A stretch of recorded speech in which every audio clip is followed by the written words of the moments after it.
l'histoire était déjà publique, elle avait le droit, d'après ses dits, de renchérir.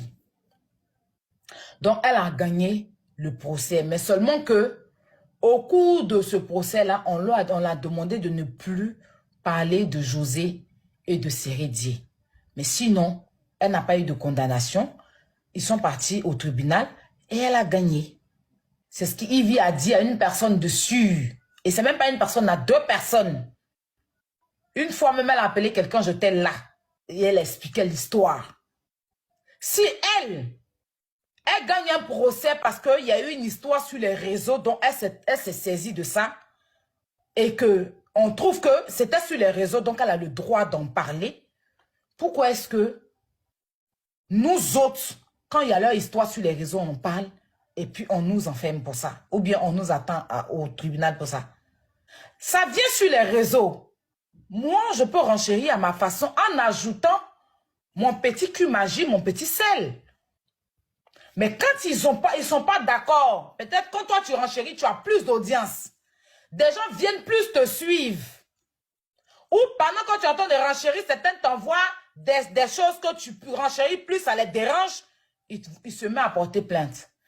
Eunice Junon s'était levée pour parler de Emmanuel Keïta. Où elle disait que elle relayait certaines choses sur Emmanuel Keïta, où on disait qu'Emmanuel Keïta avait une relation avec Feu Arafat, père à son âme. Emmanuel Keïta dit qu'elle avait saisi la justice ivoirienne et que sa maman était partie voir un avocat, ou bien c'est pas un juge, et qu'ils ont convoqué Eunice. Ils l'ont appelé après pour dire Eunice a raison, elle a le droit, parce que ce qu'elle relaie, c'est des choses qui sont nées sur les réseaux et c'est des choses qui sont sur les réseaux. C'est les dits des gens qu'elle prend, elle remet dans ses collages. Donc on ne peut pas l'arrêter parce que ces faits-là, si ce n'est pas sur les réseaux et que la personne ramène sur les réseaux, si ce n'est pas sur les réseaux et que la personne ramène sur les réseaux, en ce moment-là, tu peux te saisir. Donc demain, Dorcas ne peut pas se lever pour aller me porter plainte parce que ce n'est pas moi qui ai ramené sa vie sur les réseaux sociaux. Mais à chaque fois que moi je parle dans une histoire, c'est déjà sur les réseaux. Je ne parle pas d'une histoire qui n'est pas sur les réseaux. C'est ma façon de renchérir qui fatigue les gens. Oui, je sais, parce que je renchéris bien. Et puis, je fais ça chic pour vous donner. Mais sinon, je prends toujours ce qui est sur les réseaux pour parler. Quand ça vient sur les réseaux, je parle. Et puis, si je dois aller maintenant en profondeur, je sais, il y a des gens qui viennent, et puis il y a les sources que j'essaie de classer les gens qui sont perdus. Et c'est ce que la télé fait au jour d'aujourd'hui. Quand il y a un buzz sur la toile, qu'est-ce que la télé fait? Les gens de la télévision, ils relaient ça. Ils invitent les personnes là, ou même, et les personnes là viennent se dénigrer à la télévision. Mais si vous encouragez aujourd'hui des télévisions, des gens à la télé qui se dénigrent, hein, qui acceptent le dénigrement, vous ne pouvez pas condamner les blogueurs. Parce que c'est la même chose.